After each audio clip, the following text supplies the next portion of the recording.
Imaginez vous réveiller un jour et ne plus savoir qui vous êtes, ni votre nom, ni votre âge, ni d'où vous venez. C'est le début d'un cauchemar bien réel, celui d'un homme qui a vécu pendant plus de 10 ans sans identité. Son histoire est l'une des énigmes médicales et policières les plus troublantes de notre époque. Accrochez-vous, car ce que je vais vous raconter dépasse l'imagination. Nous sommes le 31 août 2004, dans une petite ville de l'État de Géorgie, aux États-Unis. Derrière un restaurant Burger King, un employé découvre un homme inconscient. Il est nu, son corps est couvert de coups et de piqûres d'insectes et il a subi une insolation sévère. On l'emmène d'urgence à l'hôpital. Quand il se réveille quelques heures plus tard, le mystère ne fait que commencer. L'homme est vivant, mais son esprit est une page blanche. Il ne se souvient de rien. Absolument rien. Face aux médecins et aux policiers, il est incapable de donner son nom. Il ne sait pas quel âge il a, où il habite, ni ce qui lui est arrivé. Il parle un anglais parfait, sans accent particulier, et possède des connaissances générales sur le monde, comme le nom du président en exercice. Mais tous ses souvenirs personnels, toute son histoire ont été effacés. C'est comme si son disque dur interne avait été complètement formaté. Les médecins diagnostiquent une amnésie rétrograde dissociative, une forme d'amnésie extrêmement rare, souvent déclenchée par un traumatisme psychologique ou physique intense. Le problème, c'est qu'il n'a aucun papier sur lui, aucune carte d'identité, aucun permis de conduire, rien. La police lance alors une enquête à grande échelle, on prend ses empreintes digitales et on les compare à toutes les bases de données nationales. Résultat, aucune correspondance. On diffuse son portrait robot dans les médias locaux, puis nationaux. Personne ne le reconnaît. On consulte les registres des personnes disparues dans tout le pays. Encore une fois, rien. C'est un fantôme. Un homme sans passé. Face à cette situation inédite, les autorités doivent bien lui donner un nom. On le baptise alors Benjamin Kyle, Benjamin pour le Ben, de Burger King, et le K de Kyle, et ce nom de famille sonne bien. C'est sous cette identité temporaire qu'il va devoir réapprendre à vivre. Mais comment vivre sans passé ? Sans numéro de sécurité sociale, il ne peut pas travailler légalement, ni ouvrir un compte en banque, ni même avoir une assurance maladie. Il est prisonnier d'un vide administratif et existentiel. Les années passent, et le mystère reste entier. Benjamin Kyle devient une sorte de célébrité malgré lui. Son histoire intrigue les médias. Il participe à des émissions de télévision très populaires, comme celle du Dr Phil, espérant qu'un téléspectateur le reconnaisse. Une photo de lui, un détail, une voix, il espère un déclic. Des milliers de personnes contactent les chaînes de télévision, pensant avoir reconnu un frère, un cousin, un ami disparu. Chaque piste est vérifiée, mais à chaque fois, c'est une impasse. Les tests ADN de paternité reviennent tous négatifs. Un réalisateur, John Wickstrom, est tellement fasciné par son histoire qu'il décide de lui consacrer un documentaire, Finding Benjamin. Le film suit son quotidien, ses difficultés et sa quête désespérée pour retrouver son identité. Le documentaire est diffusé, il fait le tour des festivals, mais toujours rien, personne ne se manifeste. C'est à se demander s'il a jamais existé avant ce jour d'août 2004. A-t-il été abandonné par sa famille ? Fuyait-il quelque chose ou quelqu'un ? Toutes les théories sont envisagées, des plus simples aux plus folles. Pendant plus de 10 ans, Benjamin Kyle vit dans cette incertitude. Il est aidé par des âmes charitables, des associations, mais il reste un homme sans histoire officielle. Il décrit ce sentiment comme étant incroyablement angoissant. Il se regarde dans le miroir et voit un étranger. Il ne sait pas s'il a des parents, des frères, des sœurs, une femme, des enfants. Il ne sait pas ce qu'il aimait faire, quelle était sa passion, son métier. Chaque jour est une lutte pour ne pas sombrer dans le désespoir. Il travaille au noir, faisant des petits boulots ici et là pour survivre, toujours avec cette question lancinante en tête, qui suis-je ? L'enquête policière est au point mort depuis des années. Les technologies de l'époque ont atteint leurs limites. Les empreintes digitales et les tests ADN standards n'ont rien donné. Il semble condamné à rester Benjamin Kyle pour toujours.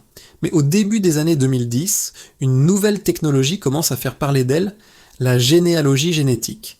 C'est une méthode qui permet, à partir d'un échantillon d'ADN, de retrouver des parents éloignés en comparant le profil génétique avec de vastes bases de données publiques comme celle des sites de généalogie.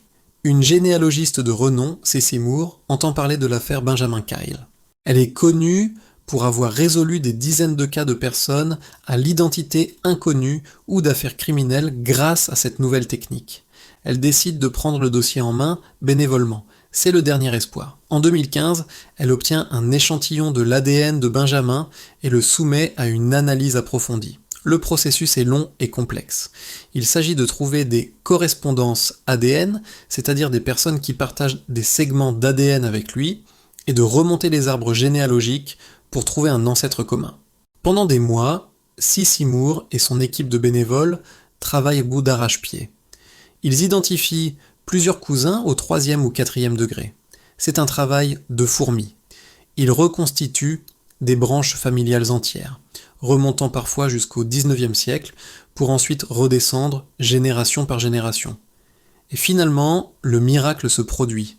Après des centaines d'heures de recherche, ils parviennent à trianguler les informations et à isoler une famille. Une famille qui avait un fils dont on avait perdu la trace depuis des années.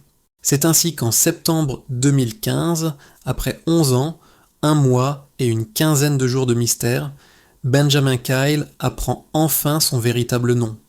Il s'appelle William Burgess Powell. Il est né dans l'Indiana et a une famille, notamment un frère. La nouvelle est un choc immense. Imaginez, après plus d'une décennie à être un autre, vous découvrez votre véritable identité. Il apprend qu'il est en fait plus âgé de 10 ans que ce qu'il pensait. La famille Powell a été contactée. Ils ont confirmé que William avait bien disparu. Apparemment, il avait quitté la maison familiale des années auparavant et avait coupé les ponts. Il ne l'avait pas déclaré disparu, car il pensait qu'il avait simplement décidé de vivre sa vie ailleurs et ne voulait plus de contact. La communication avec sa famille a été compliquée. Après tant d'années de silence et dans des circonstances aussi étranges, renouer les liens n'est pas simple. William, ou plutôt Benjamin, a dû faire face à un passé dont il n'avait aucun souvenir. Mais même si le puzzle de son identité a enfin été résolu, une pièce maîtresse manque toujours, la plus importante peut-être.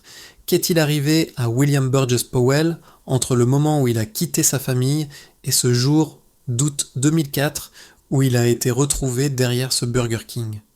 Comment est-il arrivé en Géorgie? Pourquoi était-il nu et blessé? Qui lui a fait ça? A-t-il été victime d'une agression, d'un accident? Le traumatisme qui a effacé sa mémoire reste, à ce jour, un mystère total. Retrouver son nom lui a permis d'obtenir enfin un numéro de sécurité sociale et de commencer une nouvelle vie, une vraie cette fois. Mais cette nouvelle vie est construite sur les ruines d'une autre, une vie dont il ne se souviendra probablement jamais. Son histoire nous rappelle à quel point notre identité, nos souvenirs sont fragiles et précieux. C'est ce qui nous construit, ce qui nous définit. Perdre tout cela, c'est se perdre soi-même. Aujourd'hui, William Burgess Powell vit une vie discrète, loin des caméras. Il a choisi de ne pas trop s'étendre sur ses retrouvailles familiales ni sur sa nouvelle vie. Il essaie de regarder vers l'avant, même si son passé reste un immense point d'interrogation. Son cas est devenu une référence dans le monde de la généalogie génétique, prouvant la puissance de cette technologie pour résoudre des énigmes humaines que l'on pensait insolubles. L'histoire de l'homme qu'on appelait Benjamin Kyle est une histoire de perte, de quête et de renaissance. C'est un rappel poignant que derrière chaque visage, il y a une histoire et que parfois cette histoire peut se perdre dans les méandres de la mémoire.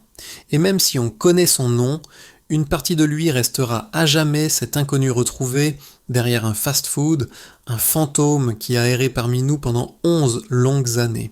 Merci d'avoir suivi cette histoire incroyable jusqu'au bout. Si elle vous a touché ou interpellé, n'hésitez pas à laisser un commentaire pour partager vos réflexions. Qu'auriez-vous fait à sa place? Pensez à vous abonner à la chaîne pour ne pas manquer nos prochaines vidéos sur des mystères et des destins hors du commun. À très bientôt.